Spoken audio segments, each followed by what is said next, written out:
right. Patrick Rothfuss, The Wise Man's Fear. Wow, what a book. I definitely have a lot of different thoughts about this book. I do love it. I think it's a great book. I would say it's almost perfect from sort of my own storyteller's perspective. There is some things I don't think are that well done in this book, and I do have some faults about it, or I would point to some faults about it. But overall, I think this is a great book. I think this is a step forward for Pat, relatively, after his first book, you know, and yeah, I'm kind of surprised how much I love this book and how much I love the first one and how moved in many ways I am by this story. Even though Quoth is a very unlikable character in so many ways, but the world, the people, like the thought that he's put into it, the backstory, the lore is one, if that's even true, but the mythos even of this world, the history, I think it really, now that I'm thinking about it, it's kind of surprising how much I've really enjoyed that about these two books in this place that he is that he's created. So yeah, you know, I think there is a lot of things I'll say again that I would point to that I don't think is that well done or sort of meh or mediocre. I'm definitely not going to get into all of them because this is kind of it's definitely larger than the first one by longer than the first one by a bit, but it's definitely, now I've been thinking about it, it's one of those books that I think I could have a lot of thoughts on, and I think that would take way more than sort of a general thought sit down. But if I had to point to some things, I would say that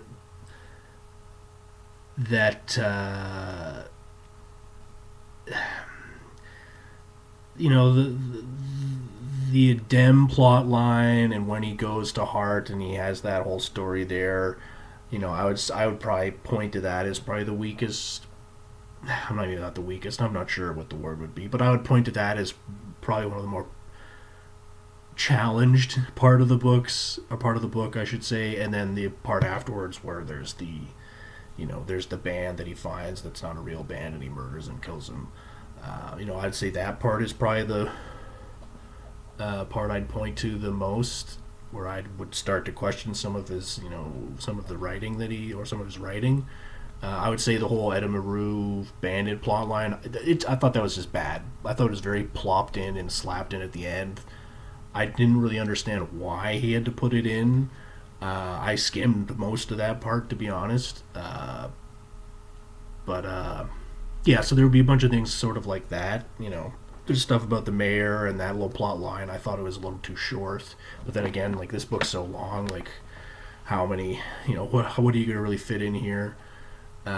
Similar thing about how he leaves the university. I thought perhaps that could have changed slightly with the timetable wise. Not that there isn't a trial. I thought that was a good idea. I just thought that it was perhaps a little too delayed. Because there's all these things that happen in that first 400 or 500 pages or 400 whatever pages at the beginning of the book is the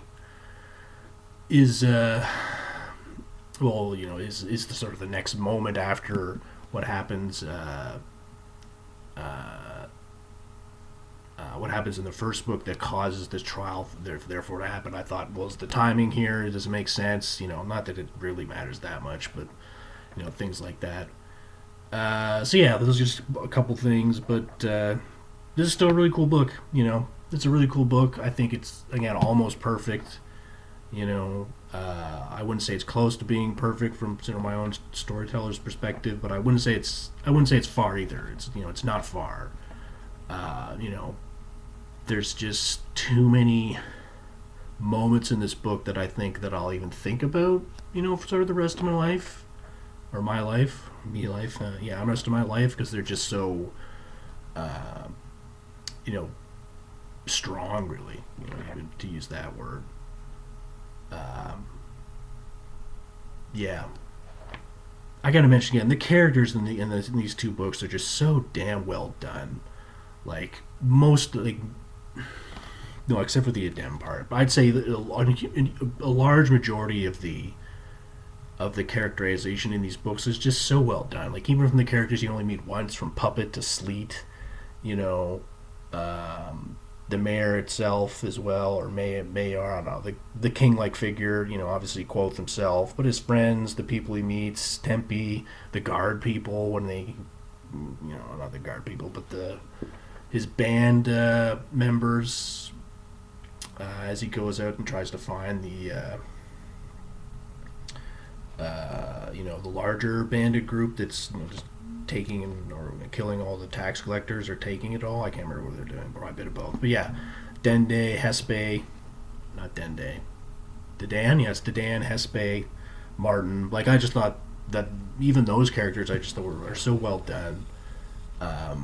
Yeah, that's such a highlight of Rothuss. He's really able to portray like humanity quite well, and I think that's sort of one of the many reasons why I think I love these two books is that his ability to, you know, to encapsulate the human spirit, you know, on the page, I think is undeniable. I would hope, you know, yeah. But yeah, cool book, really cool book. I think this book is, again, I think is better than the first one. Perhaps more flawed in ways than the first one, because this was a little more of a little more complex than the first book. But I think it's just a good step in a good direction for Pat. You know, even though he hasn't written anything in forever, but you know that's a different story. So yeah, just based off the the material itself, I think this book's pretty great. You know, I will comment about, well, I didn't really say it, but I'll go back to what I said about the Adem here and that whole plot line. There's a lot in that plot line I think is a bit strange, frankly, sexually or what would be the word, or or of, I'll call it sexual character. You know, I'm not sure if that's the greatest way to put it, but I'm not sure how else to well, I'll say of sexual care, not of the act itself, but of sexuality, of masculine and femininity. That's kind of more what I'm trying to say. There's components of that. There's strange components of I would call it emasculation in that sort of section of the book, and I don't think it works well at all. And even, yeah, I'm not gonna get into it, but yeah, that's what I think the Adem plotline is sort of full of, is this very strange emasculation. Perhaps in other parts of the books as well, or in the book as well. I'll just leave it as that. But regardless of that, I still think the plotline in the Adem plotline is still okay, because there's just a couple scenes from that section of the book that I think are going to stay in my head for the rest of my life. Just because they were just so puissant, yeah, powerful. So yeah, interesting book. So much more I could say. I could be here. I feel like I'd make a very long video of both these books, just talking about things in the things of the world, themes, moments. You know, I think it also clearly. I think it needs to be said that he, not in a while, because he hasn't written anything in forever. He hasn't published anything from the original books that he wrote in a while. But it's clear through the first two books that Rothuss has spent a lot of time thinking about imagery and thinking about meaning and thinking about those things as concepts and truths, but also as what they are, what they look like in the story. And I feel like, I didn't probably notice everything, but I noticed some things, that there's an enormous amount of that in both these books. So I think that does need to be said, because I feel like that is a bit of a lost art in modern, in a lot of modern fantasy and sci-fi.